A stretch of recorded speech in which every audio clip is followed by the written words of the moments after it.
안녕하세요. 디딤 히스토리 수업 이야기의 디딤길 쌤입니다. 이번 영상에서는 효과적인 수업을 위한 질문 전략 가운데 질문의 유형을 중심으로 좀 더 구체적인 질문 전략을 이야기해 보겠습니다. 교실 수업에서 교사의 질문은 구두 진술이든 몸짓이든 학생들의 대답을 요구하는 것으로 간주합니다. 질문의 유형은 크게 수렴적 질문과 확산적 질문으로 구분할 수 있습니다. 첫 번째는 하나 또는 적은 수의 정답을 요구하는 질문을 수렴적 질문이라고 하며, 폐쇄적 질문, 저차원적 질문 또는 닫힌 질문이라고도 합니다. 수렴적 질문은 제한되고 규정된 방식으로 학생이 대답하도록 하는데요. 이때 학생은 이전에 읽거나 들은 적이 있는 사실을 단지 회상만 하면 됩니다. 즉, 고구려를 건국한 사람은 누구일까요? 여러 나라의 제천 행사로는 어떤 것들이 있습니까? 등이 수렴적 질문이라고 할 수 있죠. 이런 질문에 대한 학생의 대답이 맞는지 틀리는지는 쉽게 판단할 수 있습니다. 이러한 수렴적 질문은 직접 수업법에서 주로 쓰이며, 앞서 말한 바와 같이 모든 질문 중에서 약 80%는 이러한 유형의 질문이라고 합니다.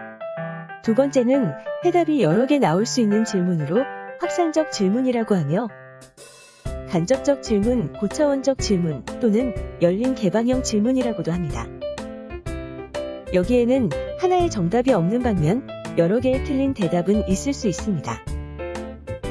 예를 들어 여러 나라의 생활과 풍습을 배우고 나서 가장 인상 깊었던 점을 묻는 물음에 대해 모르겠어요 또는 강력한 왕권이 인상 깊었어요 라고 대답한다면 그 학생은 해당하는 내용에 대해 좀 더 깊이 이해할 필요가 있겠죠.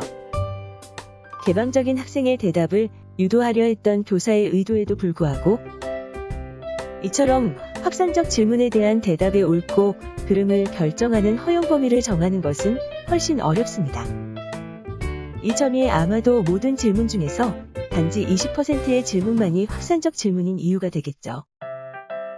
특이할 점은 같은 질문이라도 맥락에 따라서 수렴적 질문이 될 수도 있고 확산적 질문이 될 수도 있다는 것입니다.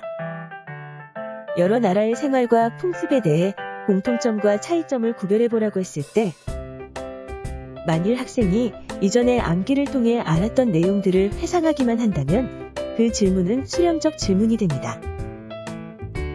그러나 만일 그 학생이 여러 나라의 생활과 풍습에 대해 처음 접해보는 것이고 자료를 통하여 스스로 추론해내어야 한다면 그 질문은 확산적 질문이 됩니다.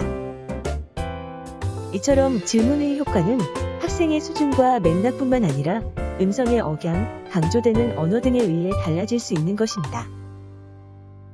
그리고 사실 회상은 언제나 고차적 사고 과정에서 필수 요소이기 때문에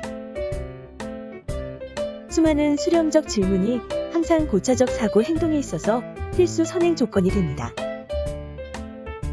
또한 고차적 사고 질문, 즉 확산적 질문들이 효과적으로 사용되기 위해서는 보다 많은 수업 시간이 필요하기 때문에 적절한 양의 확산적 질문을 지속적으로 사용하는 것이 짧은 시간 동안 일도 있게 끼워 넣는 것보다 더 효과적일 수 있습니다. 그래서 낮은 수준의 수업 내용을 통해 사고의 복잡성을 강조할 때는 수렴적 질문과 확산적 질문의 비율을 약 7대 3으로 하는 것이 대체로 가장 적절하고, 고차적 수준에서의 수업일 때는 6대 4의 비율이 대체로 적절하다고 합니다. 이상으로 질문의 유형에 따른 질문 전략을 알아보았습니다. 다음 영상에서는 블룸의 교육 목표 분류 체계에 따라 분류한 질문의 수준을 중심으로 질문 전략을 소개하도록 하겠습니다. 감사합니다.